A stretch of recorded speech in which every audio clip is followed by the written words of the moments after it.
The Lord be with you. And with your spirit. A reading from the Holy Gospel according to Saint Matthew. Glory to you, O Lord.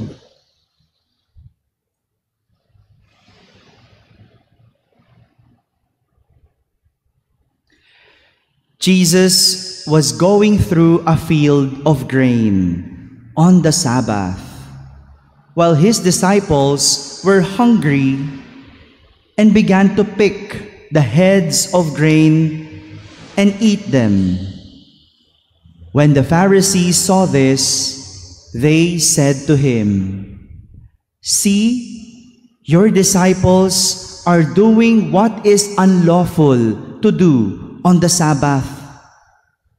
He said to them, "Have you not read what David did when he and his companions were hungry? How he went into the house of God and ate the bread of offering, which neither he nor his companions, but only the priests could lawfully eat? Or have you not read in the law that on the Sabbath the priests serving in the temple violate the Sabbath and are innocent? I say to you, something greater than the temple is here. If you knew what this meant, I desire mercy, not sacrifice, you would not have condemned these innocent men. For the Son of Man is Lord of the Sabbath." My friends, the Gospel of the Lord. Praise to you, Lord Jesus Christ. Good morning, my dear brothers and sisters. Good morning, Father. There is a reward waiting for those who are faithful. There is a reward waiting for those who are faithful. This is the message that we could get from our readings today. Our first reading is about the story of a dying king named Hezekiah. Dying. Prophet Isaiah visited the terminally ill king and told him that he should put his affairs in order, for his death is approaching. Sinabihan siya ni Propeta Isaías na gawin na ang kanyang huling habilin sapagkat hindi na siya gagaling at siya ay mamamatay na. What will you feel if you heard that you will not be healed, that you will die? Ano kaya mararamdaman po ninyo?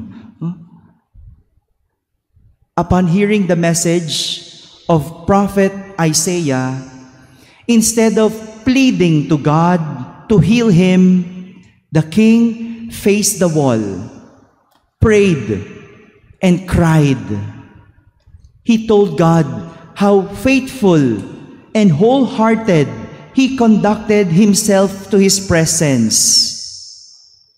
Sa halip na nagtanong sa Diyos, sa halip na humiling sa Diyos at nagmakaawa sa Diyos na pagalingin siya, ang hari humarap sa pader, nanalangin at umiyak, at sinabi sa Diyos kung gaano siya namuhay ng matapat, kung gaano siya naglingkod sa Panginoon ng kalugod-lugod. Sino ba naman ang hindi mahahabag kung ang lahat ng maririnig mo sa isang taong nagdurusa, sa isang taong nahihirapan, ay mga mabubuting kanyang nagawa?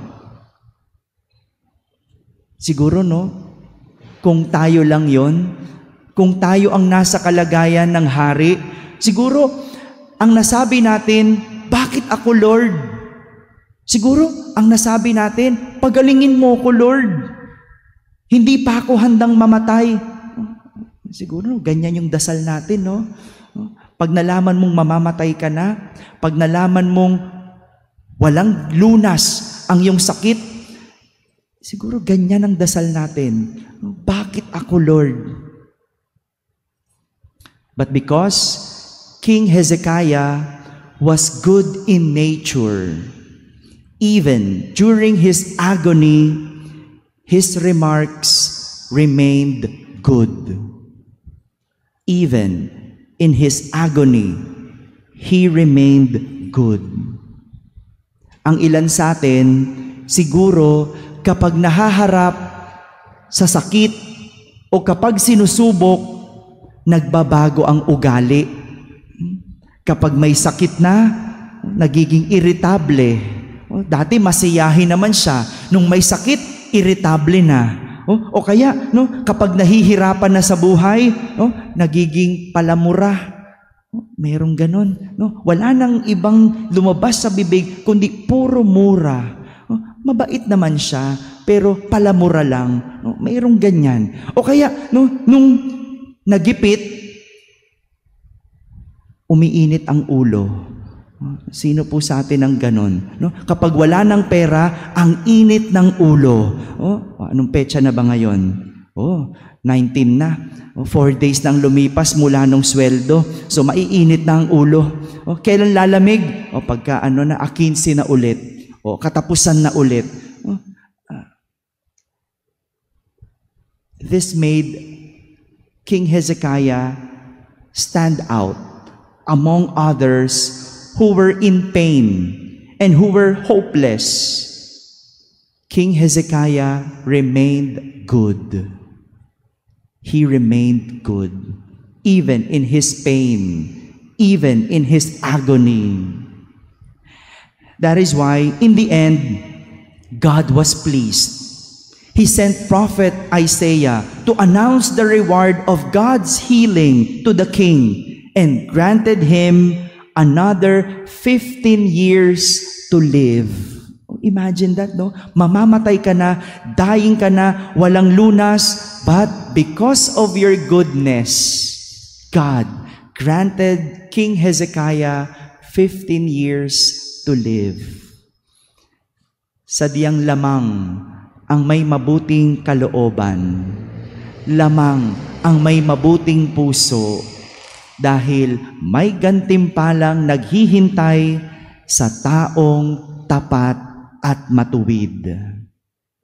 This is also the message of Jesus in our gospel today, as the Pharisees reprimanded Jesus and told him, "Your disciples are doing what is unlawful during Sabbath." Imagine, pagsabihan ba naman si Jesus? All this because the Pharisees saw that the disciples of Jesus were picking the heads of grain and ate them.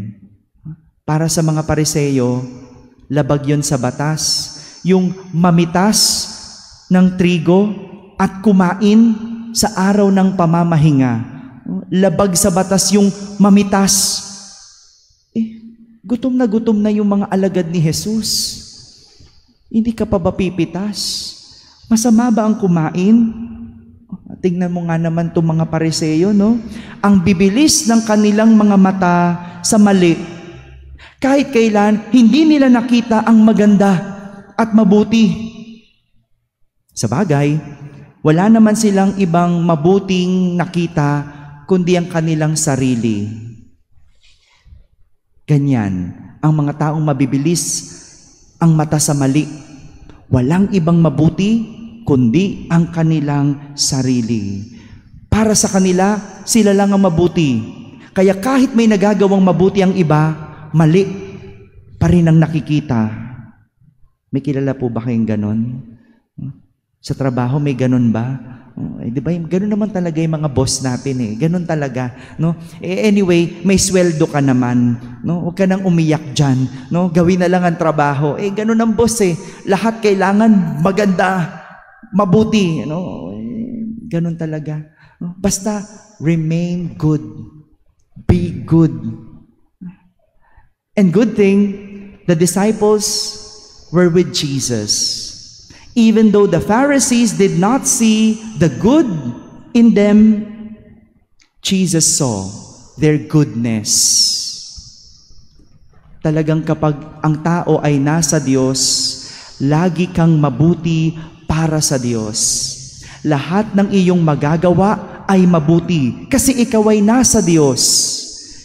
Kahit pasalungat ang tingin sa iyo ng iba, hindi ito mahalaga. Ang mahalaga kung ano ang tingin sa iyo ng Diyos. Hindi mahalaga kung ano ang tingin sa iyo ng tao. Ang mahalaga kung ano ang tingin sa iyo ng Diyos. My dear brothers and sisters, it pays to be good. This is true. Tandaan niyo yan. Kahit nahihirapan, kahit nasasaktan, sabi mo sa sarili mo, it pays to be good. Because remember, there is a reward waiting for those who are faithful. Amen.